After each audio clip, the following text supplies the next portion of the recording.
Hi guys, welcome back to my channel. My name is Preeti. Today's video is going to be about all the accessories that I got along with the microwave. These are not a part of the package of the microwave, but rather things that I bought along with it. I'm not a professional baker. I don't bake every day. I bake randomly. Sometimes I make bread, I make bun or some cake or something like that. So all the accessories that I have are from a beginner level point of view and for like basic things only. I've also kept some things are cheap, some things are expensive because based on how much I use it, I spend money on them. So I'll be showing you the products one by one and they are not in any order, but as I'm showing you the product, I will tell you how much of it I use so that in case you are planning to buy, you'll know whether to invest more money in that particular accessory or not. So let's get started. So the first most important thing I have with me are the oven mittens.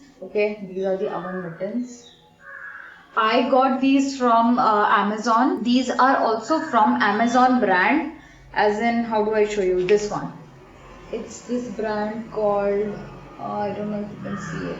It's called Solimo. It is an Amazon brand itself, but I would not recommend this at all because this is not giving any kind of protection from the heat. I have burnt my hand so many times, and especially if your oven is slightly on the bigger side and the tray is bigger, by the time you get the tray out and keep it onto the slab, your hand is already burning. So I will not recommend this at all. Get yourself something a little more padded. This is, I mean, it looks like it's padded the way it should be, but it's actually very thin. And I didn't really know because, like I said, this is the first time I'm buying all these things and the whole baking related thing. So I didn't know. I just went for something that was affordable and easily available, and I would not recommend these at all. The next item that I have, which is the most important item I think for anyone who is baking or cooking, is an electronic weighing scale. This is the one. This is from the brand RAF, and I'll just show. I got it from Amazon, and all the links of the items that I bought will be on in the description box, so you can buy them. I know a lot of things might be out of stock, but either you can wait for it or you can buy something that's next best. But the ones that I have bought, I bought after a lot of research, after reading a lot of customer reviews. So if you do get these, I think you can buy them. This is how the box is inside. Comes with one instruction leaflet, and this is how the weighing machine is. This is how big it is. This is how big it is. Okay, it works on batteries. You need two AA batteries. Okay, and it has 3 buttons here. This is power, this is mode, and this is, okay, I really don't know what this button does and I have never used it.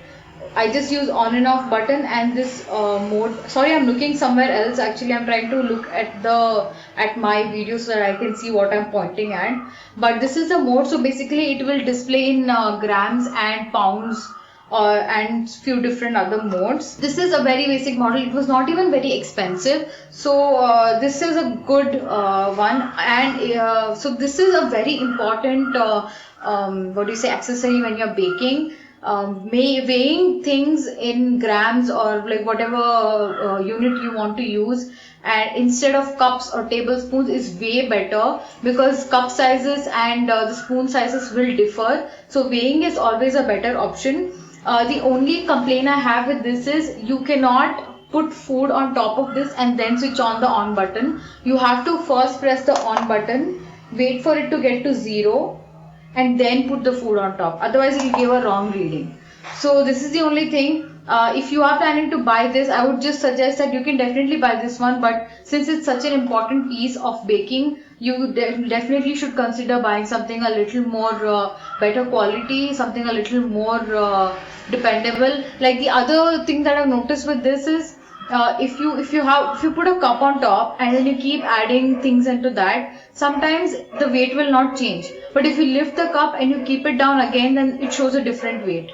So that way I feel like there is some lag, there is some, what do you say, minor accuracy issues. So definitely invest in a good quality weighing scale. So the next thing that I have are like tins and pans and those kind of things. So I don't have a lot because like I said, I just started to bake and I do very minimal things. So I got this one cupcake mold. This I got from a local shop near my house. I will link the shop's name. In case you stay in my city or nearby this area, you can pick it up. This is very good quality. I've already made cupcakes in this. No issues whatsoever. The next tin I have is from Mayer. This was slightly expensive. I think it was around 1200, 400 something. But this is from the brand Mayer, which is a very good brand. And I don't know like if it's a major thing, but it has some coating here, because of which if you're making bread or cake, it slides out very easily. Even if you have not greased it very well, it just slides out very easily.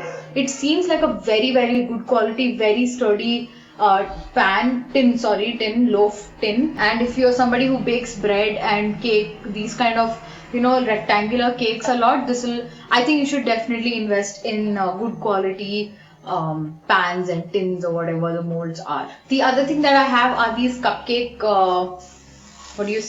cupcake paper cups. I don't know, bakeable paper cups. This is how it looks. So I use these just as it is. I keep it on the baking tray and I bake it. I don't have to use it in the in the cupcake tin like this is not how I use it because it doesn't fit properly. I use it just as is on the baking tray. This is also really good quality. Again, I bought these two together from the same shop. I'll mention the shop's name in the description box. The next thing that I have with me is this dough scraper. This is again I got from Amazon. I'll link it below. It's from this brand called Rena. It just says Rena, Germany. I don't know if it's really from Germany, but it's a steel dough scraper and it has markings here. So you can cut exactly what length you want. But it is made of steel. So my only recommendation with this is good if you have a lot of dough. First of all, this is so big, okay? I don't bake so much, so this was not a good choice for me. Second, this isn't very helpful when you are making a dough in a bowl because the bowl is round and this is rectangle. I mean, this is solid steel, so it does not bend. So my recommendation would be to get a silicone dough scraper so that you can hold it however you want and you can move it however you want. With this, it's very difficult. I mean, you can cut the dough very, very perfectly with this in terms of like measurement and like the precision. But for scraping, it's not that great. Also, I use a silicone mat when I'm kneading my dough, and this being steel has cut it a lot of times. So I would suggest that you go for a silicone dough scraper. The next item that I have with me is a set of these things. I got this from this shop called Home Stop. It's by Shoppers Stop. And if you have this in your city, you can go check out. They have a section for bakeware. And the Mayer tin also I got it from there. So this set came with a roller, one of these things. I don't know what this is. I actually don't use it for baking. I use it mostly for cooking. Came with this spatula and it came with this balloon whisk thing. Okay, so amongst all of this, the most used item is this spatula. This silicone spatula is so good. It's so important that you should definitely invest in a silicone spatula like separately, a good quality one, a sturdy one, because obviously you need this if you're making cakes or cookie or whatever. This is really good because it gets the corners so well. And the bowl is so clean. Like my biggest OCD when I'm baking is when a lot of things get stuck on the sides and they don't get used and there's a lot of material wasted. And you know how expensive baking stuff is, like powdered sugar, the special different kinds of flour, the flavor and the yeast and all that is very, very expensive, and a lot of it does anyways get wasted when you're trying to measure. So in the bowl itself, I try to make sure everything that I have put gets into the final batter or dough. So for that, you really need a good quality spatula, and I would definitely recommend to invest in a good one. Just don't go buy like a pack like this. I'm definitely going to invest in a separate spatula. Next item that I have is one of the other most important things in when it comes to baking, and it is this oven thermometer. I've already spoken about this in the previous video. I just wanted to talk about it a little more elaborately.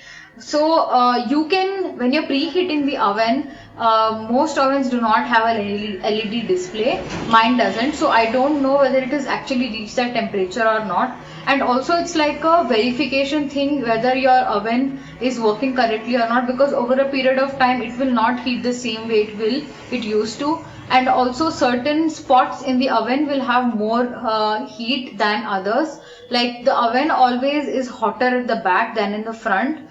So to just make sure your oven is functioning correctly and it is at the right temperature that you want, we should have this. And so for example, I'll give you an example. If I'm baking cake and it requires me to preheat the oven to 200 degrees. So how will I know if it has reached 200 degrees? Because mine does not have any indicator that it has reached the temperature, nor does it have a display. So I have no way of knowing.